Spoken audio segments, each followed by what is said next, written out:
bilang itu gak kurang Tuhan orang Papua. Mungkin Bapak udah bilang, apa sih Bapak? Hei orang Papua, hei Bapak, Mama, Saudara dong kampung. Ini waktunya kita bertimbul. Hidup Ketua Bawaslu! Hidup Ketua Bawaslu! Hidup Ketua KPU!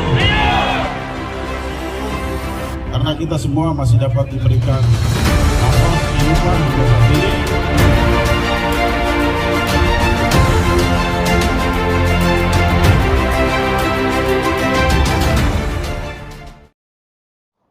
Saya perlu menanggapi berita yang dinaikkan oleh Ketua KPU Papua Barat Daya yang mengacu pada Surat KPU RI nomor 1718 tertanggal 26 Agustus.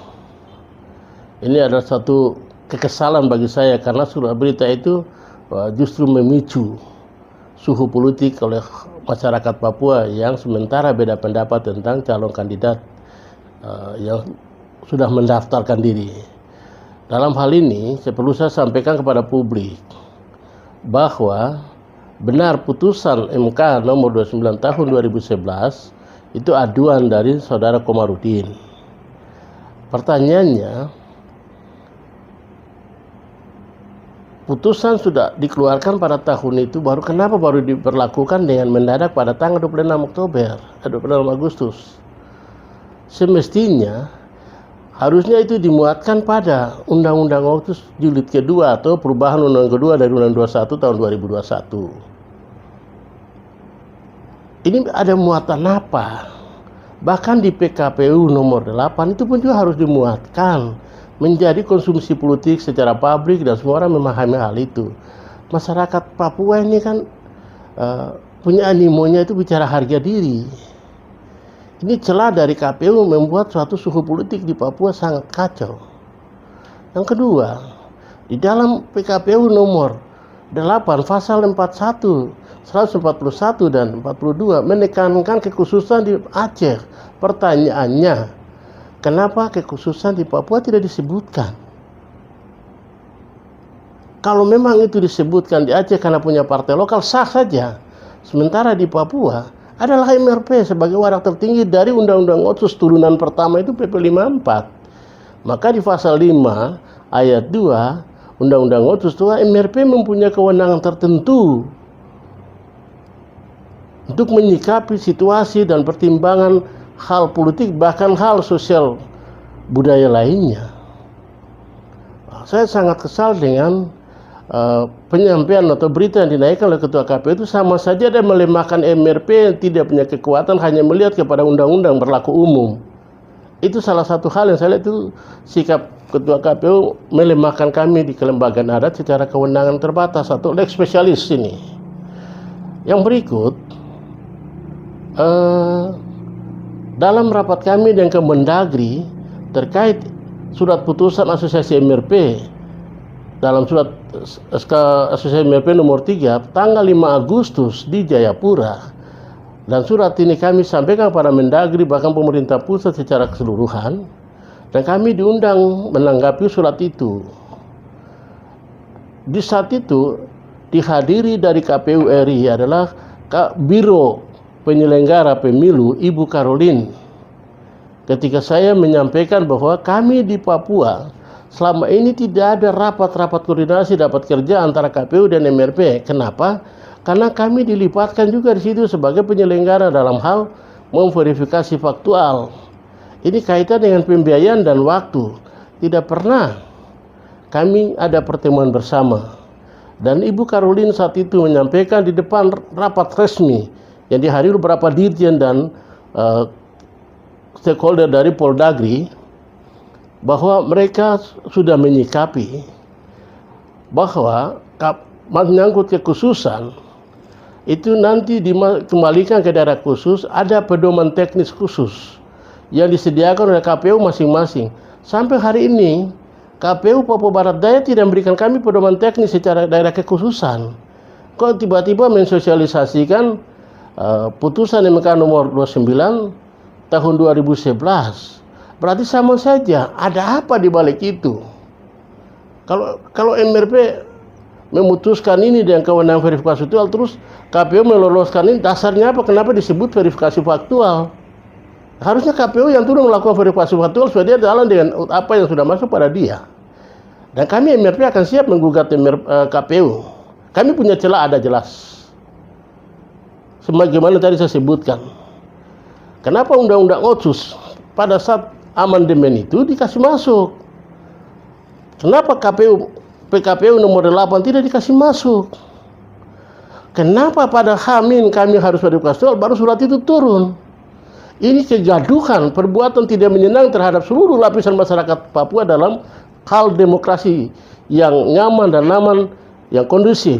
Dan sementara kami MRP, masyarakat sudah banyak memberi tekanan, memberi pertimbangan, mengharapkan kami harus ini. Sementara kami harus bekerja sesuai dengan apa yang ada pada aturan yang ada. Kewenangan kami mutlak loh. Ini lex spesialis.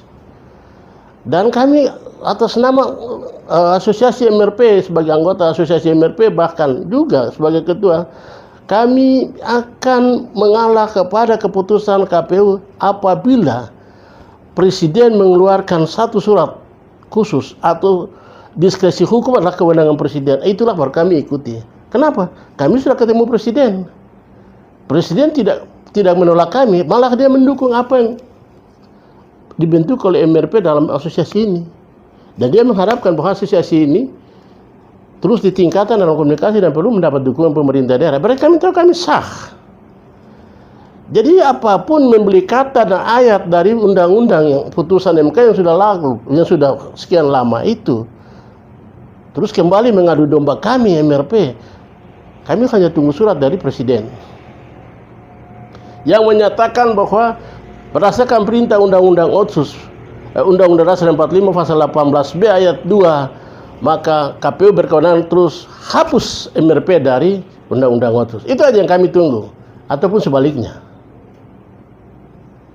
Dan apa yang disampaikan oleh Ketua KPU Papua Barat Daya justru meruncing suhu politik semakin tinggi di lingkungan sementara kita ikuti. Ketika pendaftaran sudah ada perdebatan. Dan saya tidak tahu apa yang nanti setelah KPU memutuskan. Saya membayangi, saya berharap Kapolda, Kabinda, Pangdam perlu memperhatikan hal ini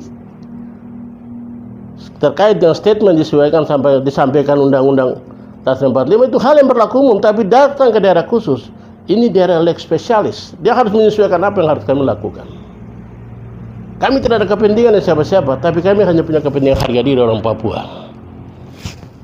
Jadi dalam hal ini saya berharap seluruh masyarakat yang sementara berantusias untuk menyediakan diri menyampaikan hak politik secara demokrasi yang dewasa, mari kita jaga keamanan, dan hal ini adalah kewenangan kami MRP. Kalau KPU memutuskan, silakan dengan cara lain, itu urusan KPU. Kami siap untuk menghadapi hukum. Ini masalah pidata, masalah perdata, tetapi tidak akan kami bawa ke masalah hukum perdata dulu. Kami akan bawa masuk ke DKPP. Harapan atau apa yang disampaikan oleh Ibu Caroline sebagai Kepala Biro Penyelenggara Pemilu RI di depan rapat Kemendagri, harus dia mempertanggungjawabkan itu. Harus dia pertanggungjawabkan apa yang mau dikerjakan. Begitu ada demo di daerah, di print surat itu dikirim ke MRP untuk mengganjal. Ini masyarakat yang demo loh. Kami sudah menampung. Datang lagi, di demo lagi. Aliansi Orang Papua di MRP tanggal 26 pagi, malamnya surat itu disiapkan dikirim. Ini ada apa gitu? Ini daerah khusus, lex spesialis yang tidak bisa diintervensi dengan kepentingan siapapun. Kita mau yang kami MRP jaga itu keutuhan negara kesatuan Republik Indonesia. Keamanan dan kenyamanan masyarakat itu sangat penting. Hak demokrasi yang dewasa dan sehat itu yang bagaimana? Nah, ini yang kita harapkan. Kalau sampai KPU sudah dengan cara ini menyampaikan surat itu, ini baru surat keputusan KPU hanya menyampaikan hal itu, kami tidak anggap itu. Kami melihat undang-undang otsusnya. Undang-undang dasar sebagai turunan, tapi jawaban undang-undang khususnya ada secara representatif. Unsur adat, agama, dan perempuan sudah di lembaga ini sebagai perkumpulan adat yang diakui negara. Nah itu, kami yakin. Kami meminta hak politik orang asli Papua bukan merupakan politik identitas.